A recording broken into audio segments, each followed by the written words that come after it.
Okay, we'd like to get started. I wanted to let you know that the bookstore will be open until after the next break, but it won't be around when you leave. So if you need to buy anything, you'll need to do it in the next break time. A couple of books, again, I want to let you be aware of. The Moody Handbook of Preaching, and that is by John Kosler. And then the Moody Handbook of Theology, edited by Paul Enns. So this is another good book to have on hand.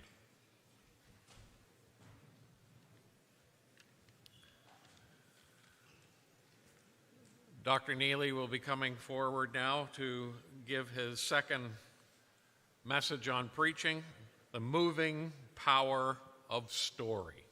Please come.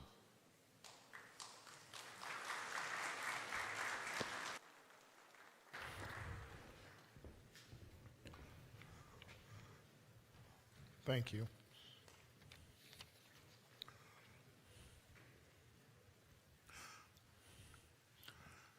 She was an actress, dancer, and a poet. She was graced with a rare and resonant vocal instrument that comes on the scene once every 50 years.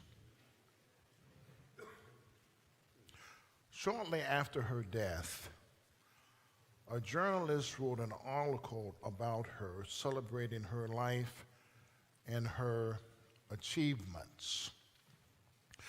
But it was these words about her that riveted me. Above all, she was a storyteller. This was the journalist's capstone description of the late Maya Angelou. Maya Angelou was a masterful storyteller.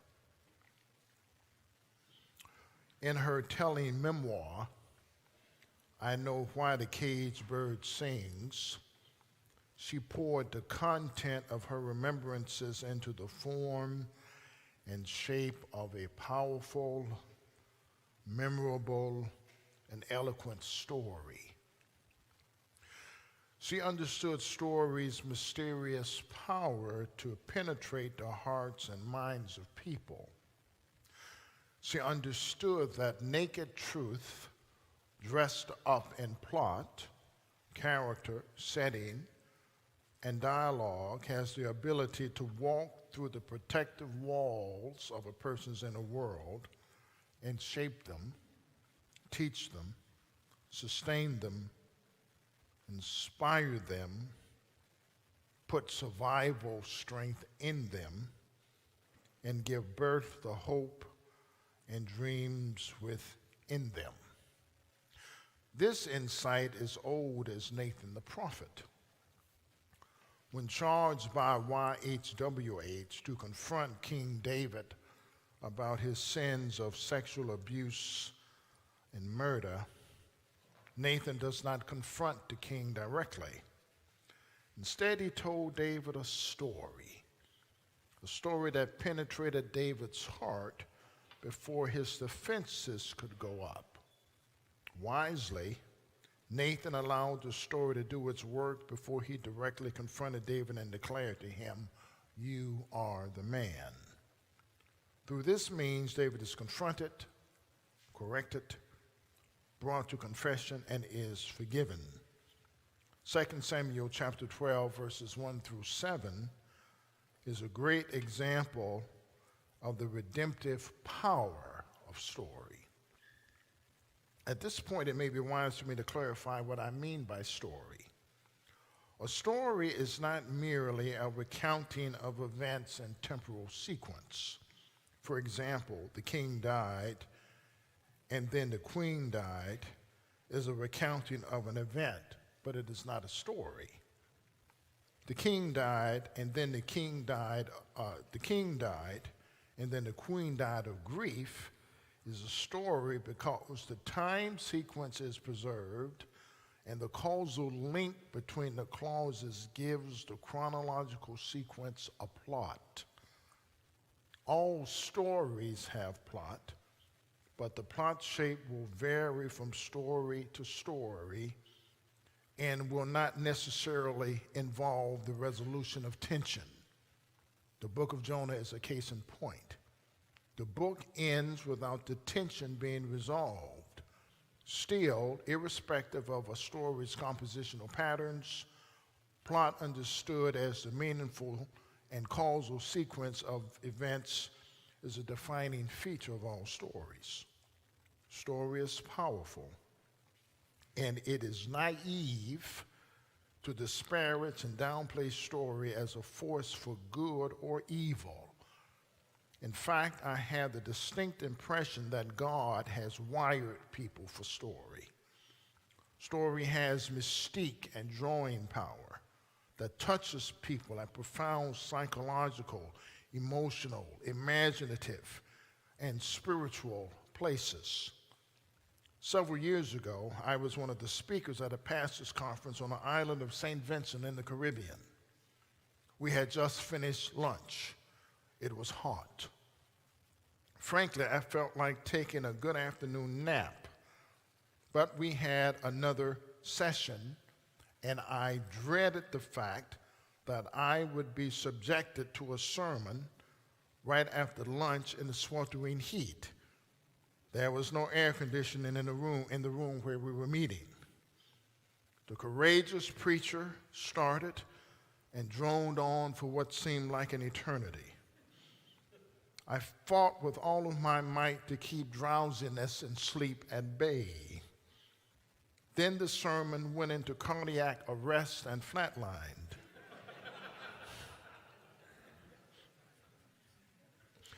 We tried to shock the sermon back to life with the defibrillator of amen.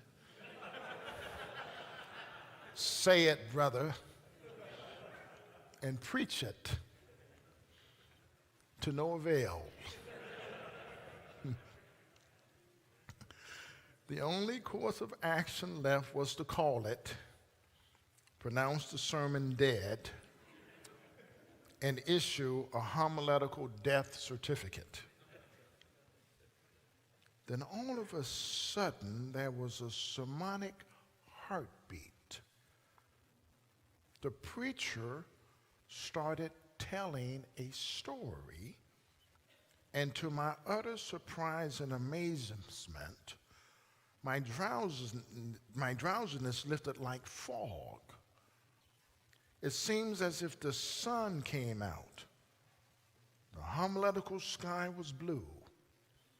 As a teacher of preachers, I had a big question. What happened?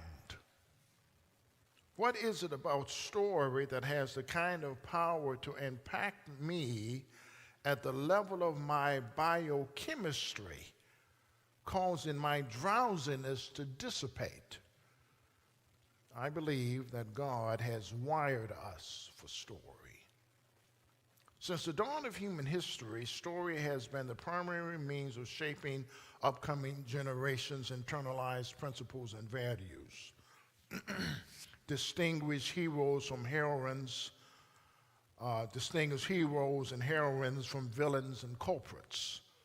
Cultivate sentiments of satisfaction when good wins, and sentiments of disgust when evil seems to triumph. Story was the primary means of passing on to the next generation ideological, theological, and cultural legacies.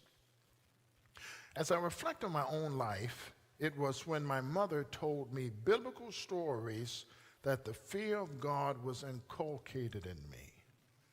And this internal shaping continued as we sat in a circle around our Sunday school teacher who told us the old story of Jesus and his love.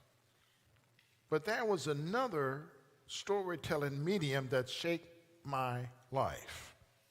The comic books. During the middle 60s, I devoured the DC and Marvel comic books.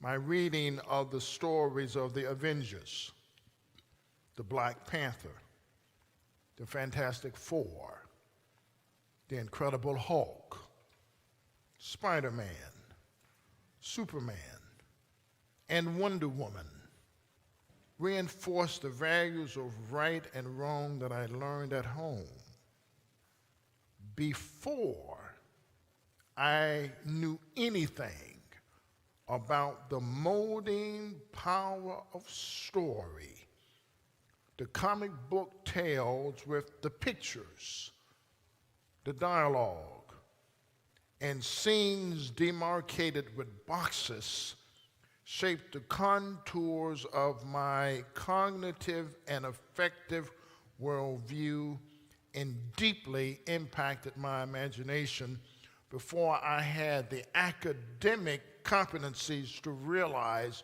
what was happening. Today, story is the driving and shaping force of the world in an unprecedented manner. 21st century was born in the throes of an information technology explosion. 24-hour news cycles, the emergence of social media platforms.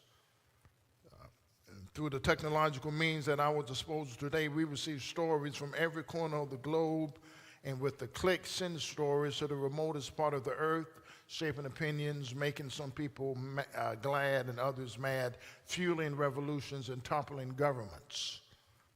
Indeed, technology facilitates the telling of stories, stories that in all likelihood a good number of people would not have heard in the preceding generations of human history. For example, I read in the February 26, 2018 edition of Time magazine a short piece entitled A Hashtag Me Too Movement for Muslim Women. The journalist writes, using the hashtag Mosque Me Too, Muslim women have begun to speak up online about sexual abuse experienced while on the Hajj, the annual Islamic pilgrimage to Mecca, and in other religious spaces like mosque. The Spark, an unidentified